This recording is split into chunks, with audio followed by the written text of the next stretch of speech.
आपने अभी थोड़ी देर पहले ही खाना खाया था, फिर आपको दोबारा से भूख लगने लग गई।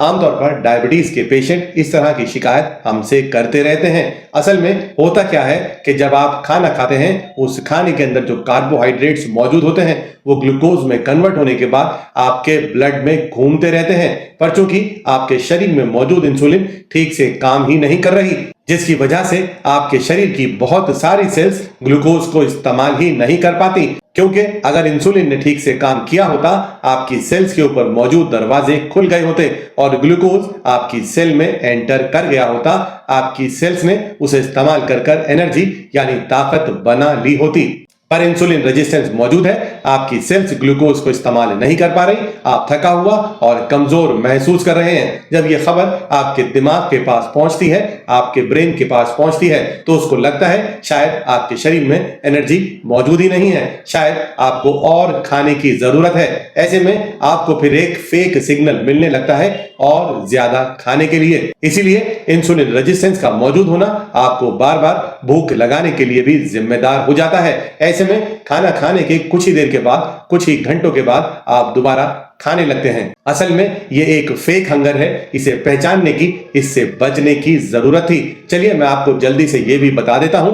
कि कैसे आप इस फेक हंगर से, इस क्रेविंग से अपने आप को आसानी से बचा सकते हैं। थोड़ा सा ही, छोटा सा ही बदलाव कर आप आसानी से अपने आप को फेक हंगर से बाहर निकाल सकते हैं। लेकिन आगे बढ़ने से पहले मेरे चैनल नेचर सेहत को अगर आपने अभी तक सब्सक्राइब नहीं किया है तो अभी कर लें। वीडियो को लाइक करना और दोस्तों के साथ शेयर करना बिल्कुल ना भूलें। चलिए जल्दी से वो तरीके जान लेते हैं जिससे आप बार बार लगने वाली भूख से अपने आप को बचा सकते हैं। सबसे पहले तो आपको अपने खाने के अंदर ही बदलाव करने पड़ेंगे। आपको अपनी हर मील के अंदर कम से कम 20 से 30 ग्राम प्रोटीन जोड़नी ही पड़ेगी। कई बार मैं देखता हूं कि ज्यादातर डायबिटीज के पेशेंट प्रोटीन को इग्नोर कर रहे होते हैं। प्रोटीन आप दाल से, चना से, सोयाबीन से, पनीर से या फिर नॉन-वेज फूड आइटम से आसानी से ले सकते हैं। जब आप शरीर में भरपूर मात्रा में प्रोटीन से सप्लाई करते हैं, देते हैं, तो आपका शरीर बेहतर तरीके से हार्मोन्स को बना पाता है। आपके शरीर में मांसपेशियां बेहतर तरीके से बनना शुरू हो जाती हैं और ग्लूकोज का इस्तेमाल भी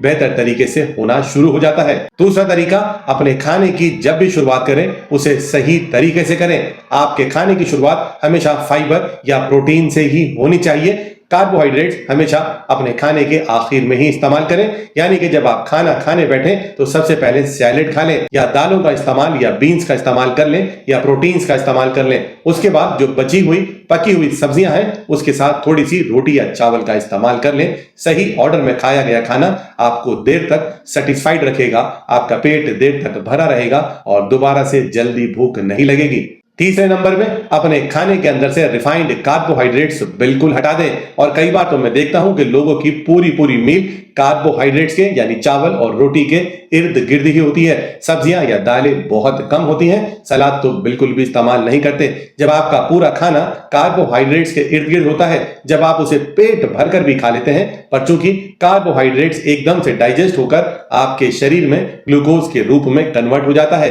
पहली दिक्कत तो ये आई कि शुगर का लेवल एकदम बढ़ गया, और दूसरी दिक्कत ये आई कि आपका पेट एकदम से खाली हो गया, आपको दोबारा से भूख लग गई।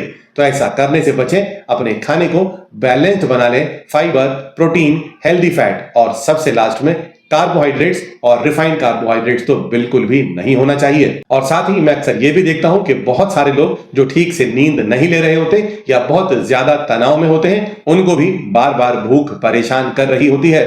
तो अच्छी सी नींद लेना कम से कम 6 से 8 घंटे की आपकी शुगर को स्टेबल रखने में भी मदद करेगी और बार बार लगने वाली भूख से भी आपको बचा लेगी। साथ ही तनाव को घटाने के जो भी उपाय हों वो जरूर करिए। योगा करिए, मेडिटेशन करिए, वॉक करिए या एक्सरसाइज करिए।